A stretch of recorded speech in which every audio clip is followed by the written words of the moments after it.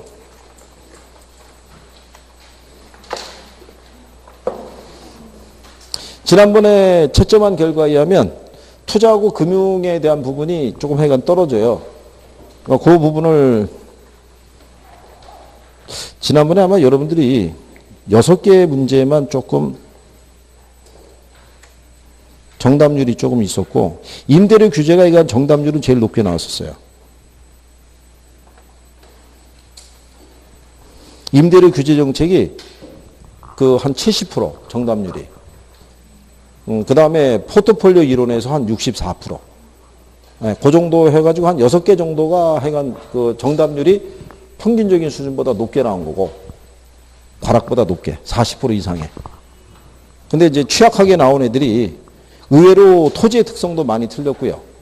릴리의 법칙도 계산 문제 많이 틀렸고, 종합했던 공공재수도 틀린 게 있었고요. 포트폴리오 기대 수익률 계산도 많이 틀렸고, 순영업소도 계산하는 것도 좀 틀렸고, 종합환원율 있죠. 순소득 승수의 역수, 그것도 많이 틀렸고.